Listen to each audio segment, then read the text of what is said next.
Hello everyone, this is Divyam Patidar and you are watching sports science academy. आज के इस वीडियो में हम बात करेंगे ओवरव्यू ऑफ एनर्जी सिस्टम और our metabolic system. Okay, so this is one of the important topic for your exam perspective. If you are preparing for UGC NET और any kind of exam related to physical education, then this channel is for you. So let's proceed. हमने ATP PCR system के बारे में एकदम detail में बात कर ली है।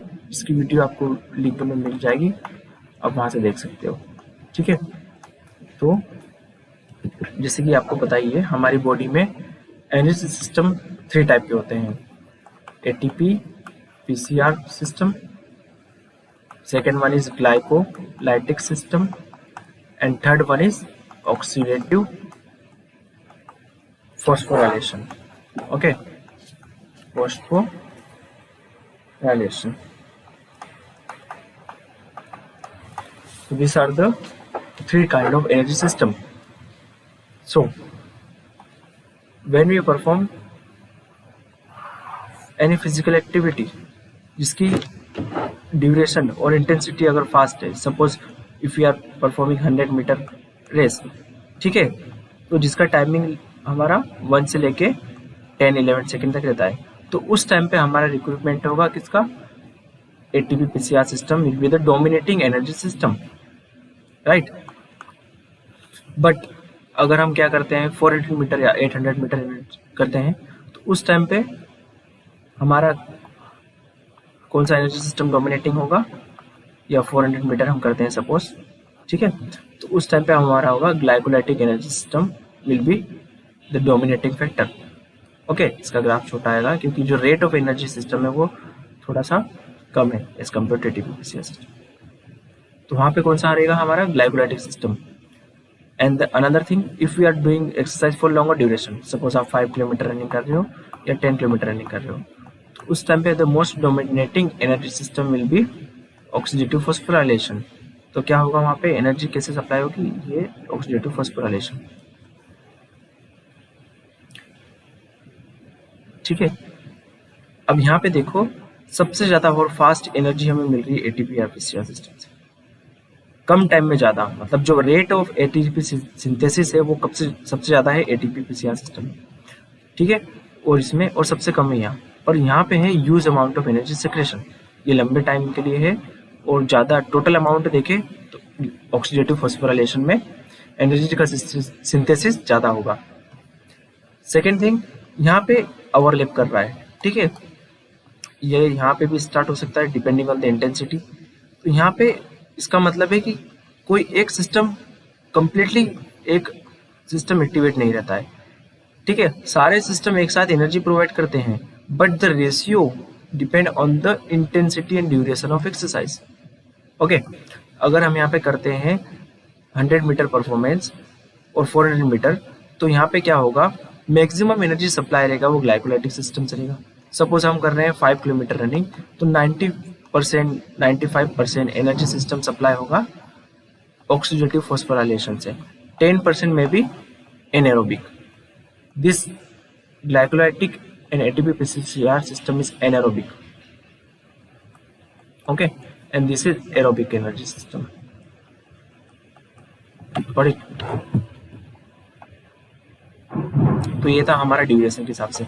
नाउ अब जैसे कि हमने स्टार्ट की रनिंग, तो स्टार्टिंग में हमें क्या मिलेगा? एटीपी पीसीआर सिस्टम मिलेगा, जिसकी वीडियो आपको डिटेल में मिल जाएगी। Suppose, but if we continue performing exercise like 400 metre, then our dominating energy system will be glycolytic system. अब यहाँ पे हमें एनर्जी मिलता है कार्बोहाइड्रेट से, ठीक है, जो हमारे मेन एनर्जी के सब्सट्रेट होते हैं वो है कार्बोहाइड्रेट एंड फैट, ठीक है, कार्बोहाइड्रेट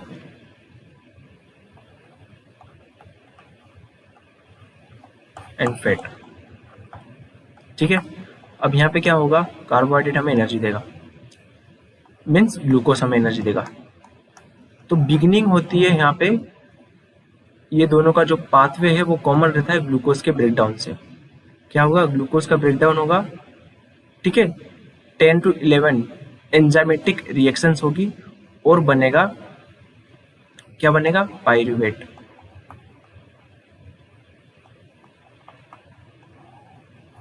बनेगा पायरूवेट। ये कहाँ पे होगी? ये होगी हमारे साइटोप्लाज्म में, ठीक है, ये होगी साइटोप्लाज्म में, सेल से सेल के साइटोप्लाज्म में, ठीक है। तो ये यहाँ पे 11, 10, 11, 12 एंजाइमेटिक रिएक्शंस होती है, जिसके बारे में अभी हम नहीं बात करेंगे, ठीक है, सिर्फ बाद में we will discuss it later separately. तो ये रिएक्शंस होती है। अब यहाँ पे क्या हुआ, अब यहाँ पे कंडीशन है कि ऑक्सीजन की सप्लाई हमारी डिमांड के बराबर है या उससे कम है। सपोज यहाँ पे क्या हुआ, बीच बीच में H+ आयंस निकलते हैं। अब हमारा जो कार्बोहाइड्रेट है उसका ब्रेकडाउन होगा लगातार। तो मेन मोटो एनर्जी सिस्टम का क्या है? दिस ऑक्सीजन को लेके जाना कहाँ पर? इलेक्ट्रॉन ट्रांसपोर्ट चेन में। This is the factory, okay, electron transport chain, ये क्या है? फैक्ट्री है, ठीक है। यहाँ पे क्या बनता है? एटीपी का सिंथेसिस होता है, फॉस्फोराइलेशन होता है, ठीक है। ये फैक्ट्री में है।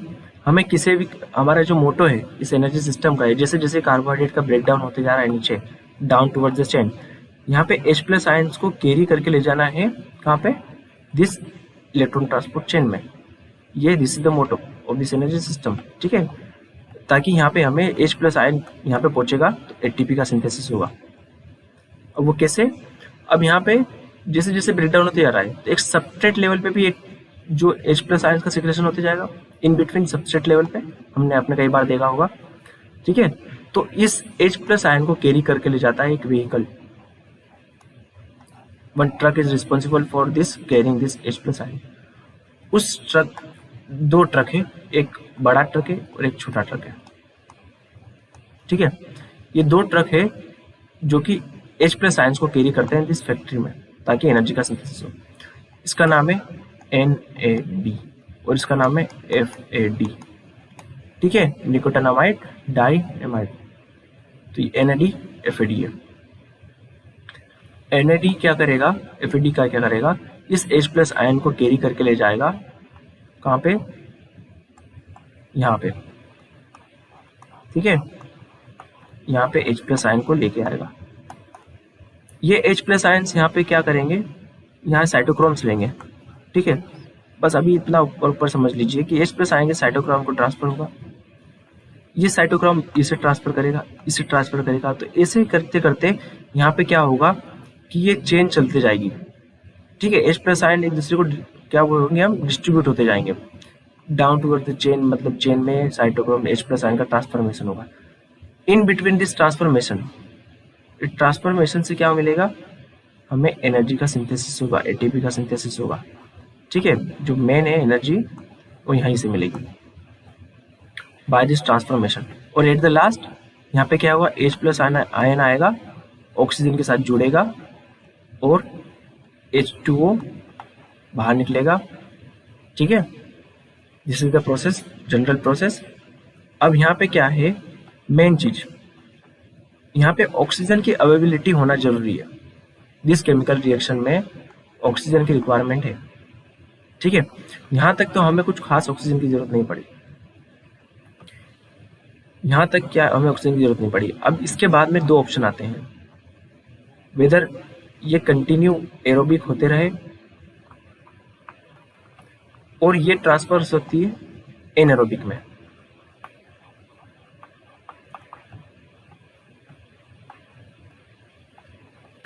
यहाँ पे देयर इज अ 2 कंडीशन, ये कंटिन्यू एरोबिक चलते रहे या एनएरोबिक में। अगर हम 400 मीटर कर रहे हैं तो वहां पे क्या होगा, जो ऑक्सीजन है वो कम रहेगा एज पर डिमांड। तो क्या होगा, ये H+ जो ट्रक्स है, ये जो ट्रक है ये अनलोड नहीं हो पाएगी यहाँ पे, ठीक है। ये ट्रक भरी हुई है, ये वेट कर रही है कि ऑक्सीजन आएगा, पर हमें यहाँ पे क्या हुआ कि हम जब 400 मीटर रनिंग करते हैं तो इतना टाइम तो रहता नहीं है कि वो ऑक्सीजन मसल्स में पहुंच पाए इतनी फास्ट और ऑक्सीजन अवेलेबिलिटी करा पाए this chemical reaction, this metabolic pathway को।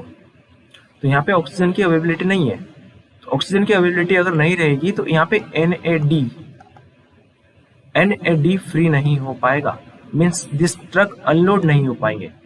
ये ट्रक यहाँ पे क्या होते थे, अनलोड होते थे, ठीक है, H+ आयन यहाँ अनलोड होते थे। अब यहाँ पे ऑक्सीजन अवेलेबल नहीं है, तो ये ट्रक जो फ्री ट्रक है, जो NAD है वो नहीं है, वो ज़्यादातर हमारे NADH का कॉन्सेंट्रेशन ज़्यादा होगा, मीन्स दिस लोडेड ट्रक का कॉन्सेंट्रेशन ज़्यादा होगा। This is the loaded truck, इसका कॉन्सेंट्रेशन ज़्यादा होगा। This free truck will be no longer available here.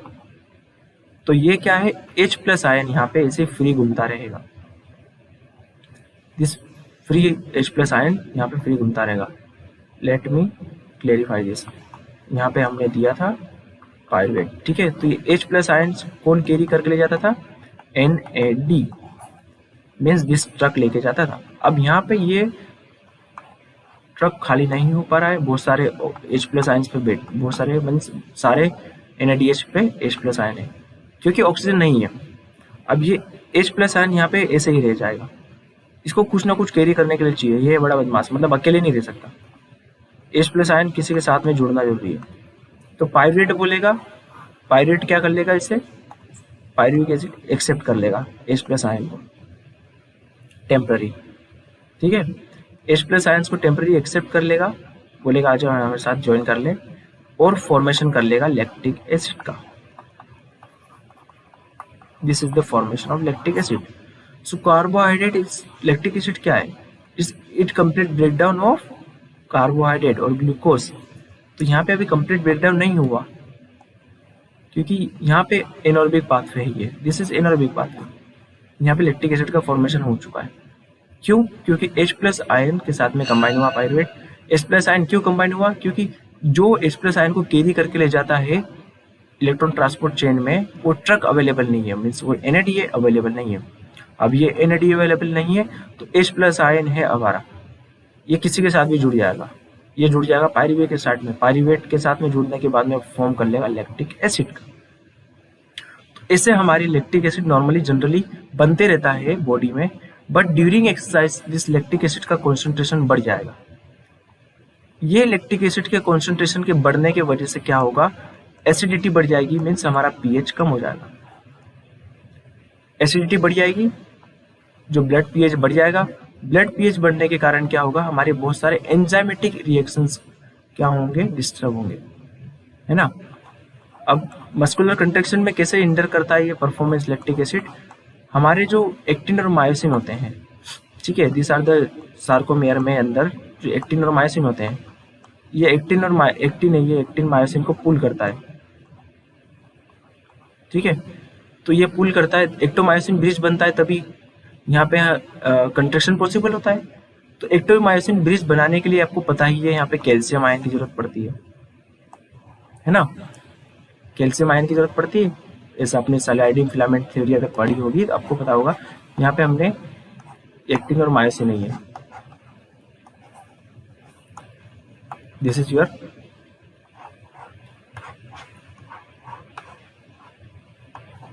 Sorry, इसका स्ट्रक्चर ऐसा आता है ग्लोबल्स, और इसका स्ट्रक्चर ऐसा, ठीक है।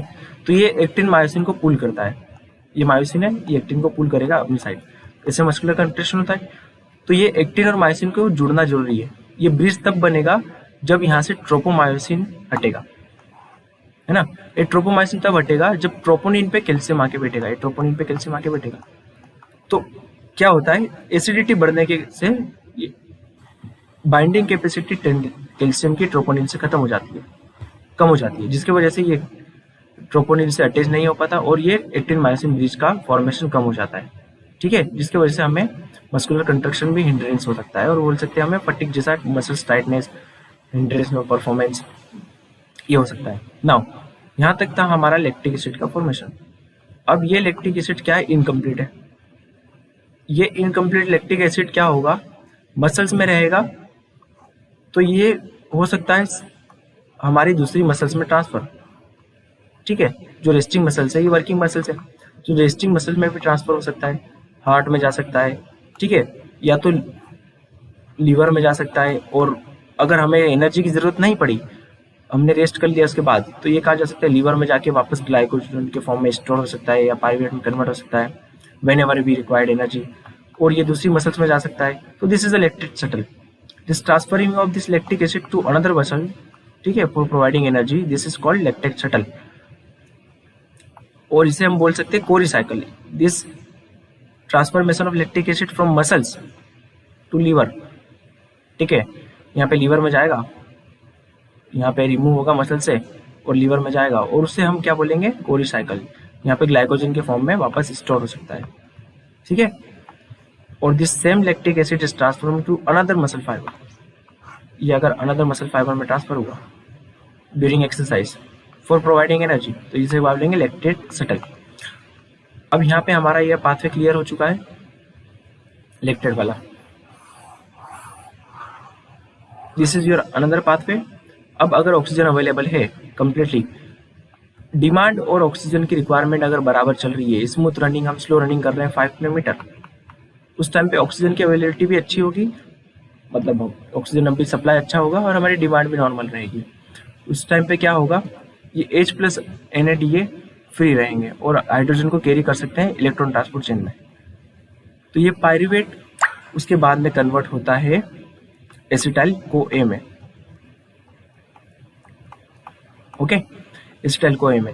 ये यहां तक हुआ था साइटोप्लाज्म में, ये रिएक्शन हुई थी अभी तक मसल्स के साइटोप्लाज्म में। After this the further process will be in mitochondria.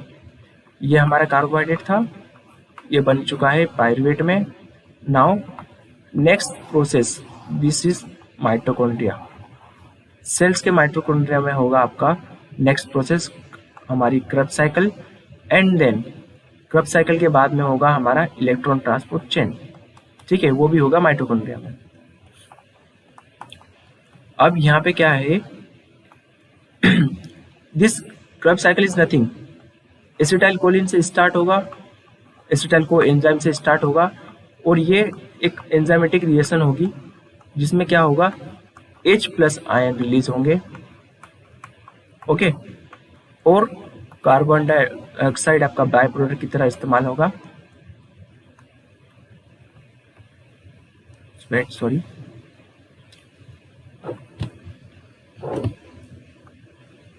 इस carbon dioxide as a by product की तरह रिलीज होगा, H2O रिलीज होगा, और यहाँ पे क्या होगा, H प्लस आयन रिलीज होंगे। दिस H प्लस आयन भी यहाँ से कैरी होंगे इलेक्ट्रॉन ट्रांसपोर्ट चेन में जो माइटोकॉन्ड्रिया के अंदर होती है, और वहां से हमें एनर्जी मिलेगी। यहाँ से हमारे बहुत सारे H plus ion, total this, अगर हम स्टार्टिंग से ग्लाइकोलिसिस से लेके देखें, ठीक है, कार्बोहाइड्रेट के ब्रेकडाउन से लेके पायरुवेट तक, पायरुवेट के बाद में acetyl choline, then this Krebs cycle, और उसके बाद में हमारा जो टोटल H प्लस आयन जितने भी टोटल इकट्ठे हुए हैं, अप्रोक्सीमेटली इनका अमाउंट 24 या समथिंग रहता है, वो जाएंगे सारे कहाँ पे, इलेक्ट्रॉन ट्रांसपोर्ट चेन में, और वहां से होगा एनर्जी का synthesis. So this is the aerobic glycolysis, और we can say oxidative phosphorylation. यहाँ पे क्या होगा, फॉस्फेट ऐड होगा, एनर्जी मिलेगी इन द सेंस, जब ये H प्लस आयन ट्रांसफर होंगे तो क्या होगा, ADP में क्या जुड़ जाएगा, 1 फॉस्फेट जुड़ जाएगा, ठीक है, तो ये क्या हो जाएगा, ATP का फॉर्मेशन, ठीक है। तो this is the process, this is the aerobic glycolysis. Now अब ये सारे system, this is not important कि एक टाइम पे एक ही सिस्टम काम करे।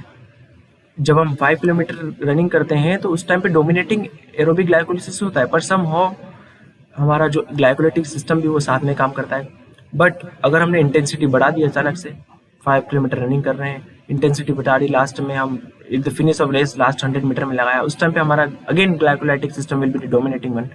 तो this all depend on the intensity and the duration of exercise, okay, कितनी स्पीड से हम भाग रहे हैं। नाउ अब सेकेंड थिंग इज एनारोबिक में, अगर हम एरोबिक ग्लाइकोलिसिस में देखें तो हमारा जो मेन सोर्स है वो है ग्लूकोज, और we can say carbohydrate and fat, ठीक है, carbohydrate and fat, this are the main source. जब हम एक्सरसाइज करते हैं फास्ट इंटेंसिटी से, लॉन्गर बट फास्ट इंटेंसिटी से, तो क्या होगा, फास्ट स्पीड से, तो carbohydrate will be the main source of energy supply. But if we do exercise more than 30 minutes, okay, and it is a slow in speed, then हमारा fat break down होगा, fat का utilise होगा for energy supplier, क्योंकि fat एक की जो breakdown है एक लंबी प्रोसेस है, केमिकल रिएक्शंस बहुत लॉन्ग है और स्लो है, ठीक है, और ये लार्ज अमाउंट ऑफ एनर्जी देता है। कार्बोहाइड्रेट की as compare to fat is smaller, the length of the chemical reactions or the time taken for the synthesis of ATP is less in carbohydrate. So when we running fast longer, like 2 kilometer, 3 kilometer, 5 kilometer, the main energy supply will be carbohydrate. But if we are running longer and slower, then after 30 minutes the main energy supply will be the fat. Obviously अगर हम 30 minute continue भागेंगे तो हम speed तो maintain नहीं कर पाएंगे, हमें स्पीड स्लो ही हो जाएगी। तो उस टाइम पे जो हमारा जो हमें एनर्जी देगा वो फैट देगा, द डोमिनेटिंग सोर्स। तो this is our view of energy system. We will talk specifically to the glycolytic system and oxidative phosphorylation in the next video. Thank you for watching. धन्यवाद।